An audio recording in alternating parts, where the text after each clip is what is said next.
Sembla mentida que siguis manresà. Què és això de malgastar tanta aigua? No haguessis sobreviscut tu sense la sèquia. Ho sento, àvia, però què has dit? La què? Va, eixuga't que t'explicaré la història. Resulta que fa molts anys, en el segle XIV, Manresa era una ciutat rica. Creixia i cada cop tenia més habitants. Els camps produïen, era un període de progrés i es van construir edificis molt importants, com el Carme, la Seu, el Pont Nou, però l'any 1336, com una maledicció, Manresa es va veure afectada per una gran sequera. Els rius van quedar secs i les fonts eixutes. No quedava aigua a la ciutat i la gent va començar a marxar. Estem aquí reunits per tal de portar noves idees i poder així solucionar el problema de l'aigua. Necessitem propostes. Els consellers van estar dient propostes i discutint-les llarga estona, fins que un conseller va tenir una bona idea. Ja està. I si construíssim una sèquia que desviés l'aigua del Llobregat fins a la ciutat? Oh, sí, bravo! Genial! A Barcelona, al Palau del rei Pere III, va arribar la notícia portada pels manresans i un 23 d'agost de 1339 el rei va donar la seva resolució. Jo, el rei Pere III, concedeixo el privilegi de la construcció i l'aprofitament de l'aigua de la sèquia i deslliuro als manresans de pagar impostos durant 10 anys. Amb el consentiment del rei, ara només els faltaven experts i mestres de l'art del nivell per a començar l'obra. Van cercar els possibles candidats i finalment es va encarregar l'obra al mestre Guillem Catà, que va prometre dur a terme l'obra en 5 anys, cobrant 5 sous barcelonesos més locals. Les obres van iniciar-se per Balsareny, però quan van arribar a les terres del bisbe de Vic, Galceran s'acosta... Què s'han pensat aquests manresans? Passar per les meves terres? Les terres del bisbe Galceran s'acosta? Ni pensar-ho! Prohibeixo que segueixin les obres en el meu territori. Però desobeint el bisbe, els manresans van continuar les obres i, com a conseqüència, l'any 1340, el bisbe va excomunicar la ciutat de Manresa.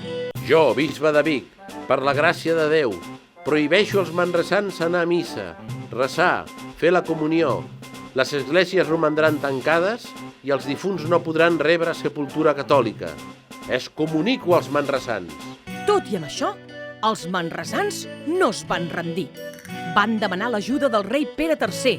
Van suplicar i suplicar al bisbe que els deixés passar per les seves terres i que els aixequés l'entredit. Però ell no cedia. Diu la llegenda que a les 9 del matí del 21 de febrer del 1345, una llum misteriosa va baixar de Montserrat. Va entrar a l'església del Carme i es van posar a repicar les campanes, sense que ningú les toqués, deixant els manresans sense paraules. La llegenda explica que el bisbe ho va interpretar com un senyal diví i que finalment es va reconciliar amb els manresans i va deixar passar la sèquia per les seves terres. Les obres van continuar havent de superar moltes dificultats i finalment, l'any 1383, després de més de 40 anys del seu inici, per primera vegada l'aigua va poder fer el recorregut de 26 quilòmetres des de Balsareny fins a Manresa. Que diferent era el Bages quan jo hi vaig dirigir les obres de construcció de la sèquia i que poc ha canviat la sèquia en tots aquests segles. La sèquia neix als peus del majestuós castell de Balsareny, on van bastir una resclosa anomenada dels manresans i a partir d'aquí l'aigua discorre per un terreny que, tot i travessar diversos municipis, sempre és jurisdicció de la ciutat de Manresa.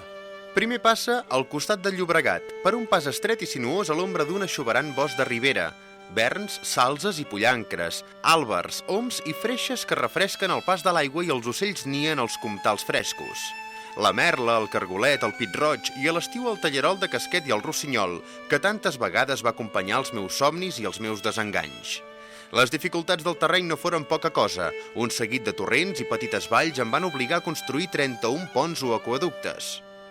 N'hi ha que tenen molts arcs, són grans obres de les que avui encara em sento orgullós, com el pont de Santa Maria, el del Vilar o l'aqüeducte de Conangle. I per sobre de la sèquia hi ha 71 punterrons que serveixen per creuar-la. I el paisatge, com s'ha transmutat. Primer vau convertir els antics molins que hi havia vora el Llobregat en grans fàbriques. Ja al segle XX vau queixalar la terra per extreure'n la sal i la potassa. A Sallent, els meus ulls encara no se'n saben avenir. Heu fet pujar unes muntanyes rosades amb els residus de les mines. La meva sèquia passa per al costat d'una d'aquestes muntanyes que salinitzen les aigües i us trasbalsen la vista. Passat Sallent, la sèquia s'obre al Pla de Bages, una terra avui solcada per carreteres i autopistes i que en els meus temps eren només camps de secà i boscos d'alzines i roures. Així s'arriba al Mas de les Coves, una noble i rica masia com moltes altres que en aquella època senyorejaven el Pla de Bages. Aquí la sèquia travessa el mas per una mina de més de 300 metres quadrats. Hi ha indrets per on la sèquia discorre nua lluny dels boscatges, d'altres on la vegetació ha crescut exuberant. Prop de la Sala de Sant Ponç hi trobareu paratges fondosos i, si els busqueu bé, algun d'aquests llocs paradisíacs on encara hom pot sentir les benediccions del Totpoderós. I xino-xano la sèquia arriba a Santpedor, que al meu temps era una de les poblacions més importants. Molt a prop de Santpedor hi ha uns aiguamolls que avui se'n diuen de la Bòbila, on fan estada ocells que viuen en zones humides, el martinet menut, el rascló, la fotja i el corriol petit, i a l'hivern fins i tot hi veureu flamencs, el capó reial i el morell xocolater.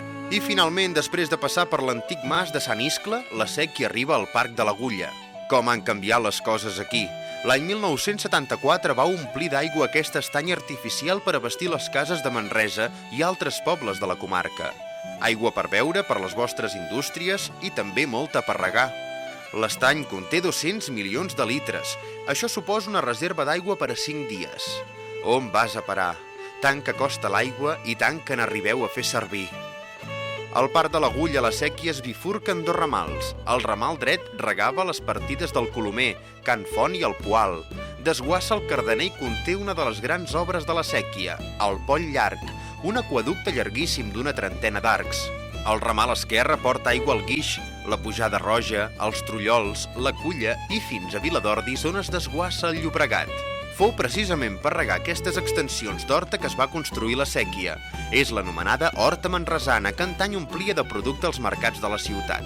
Al segle XIX us vau inventar aquestes màquines tan sorolloses i vau aixecar grans fàbriques de filats i teixits. L'aigua de la sèquia va servir per fer energia i també per fer anar els tins. La fàbrica del Guix n'és un exemple. La sèquia hi passava per sota i a través de la turbina l'aigua feia moure les màquines. Això sí que és un miracle. Per si això fos poc, després de les màquines us vau inventar la manera de fer arribar l'aigua a les cases.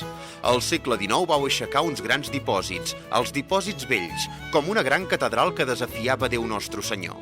I encara més tard vau construir una planta potabilitzadora que neteja l'aigua i que deslliura de les malalties que en la meva època feien caure homes i dones en llargues i mortals febres. I al final, ves com són les coses, vau construir una planta per depurar les aigües brutes que hi arriben a través d'una immensa xarxa de clavegueres. Així l'aigua, bo i neta, pot tornar al riu. Han passat més de 600 anys i encara avui, en ple segle XXI, la sèquia continua subministrant tota l'aigua que us falta. No em negareu que puc sentir-me orgullós de la meva obra. Ja us ha costat prou de temps de donar-vos-en, però des de fa uns anys, per fi, els manresans heu descobert que la sèquia pot ser un lloc per passejar-hi i que els ponts i els aqüeductes que tant ens va costar d'aixecar són plens de bellesa. I que al voltant de la sèquia hi ha un munt de tresors per descobrir, tresors que voleu que tothom conegui. Per això heu decidit de convertir la sèquia en un gran parc, el Parc de la Sèquia. La veritat és que us he d'agrair que d'aquesta manera honreu la memòria de tots aquells que amb tanta decisió i entusiasme van construir una de les grans meravelles de Catalunya.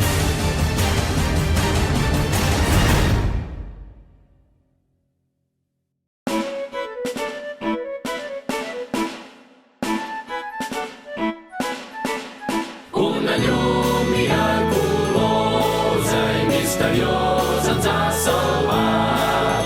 Amb convicció i fermesa hem guanyat nostra ciutat.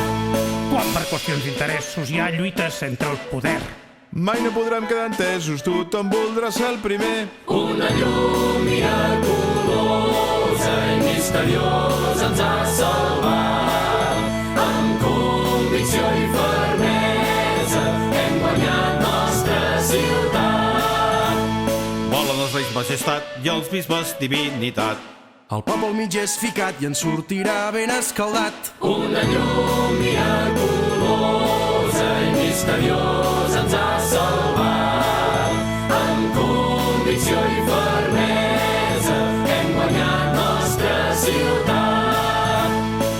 qui donis més voltes, tan sols hi ha una solució. Com que guerres poca solta, seny, enginy i convicció. Una llum miraculosa i misteriosa ens ha salvat.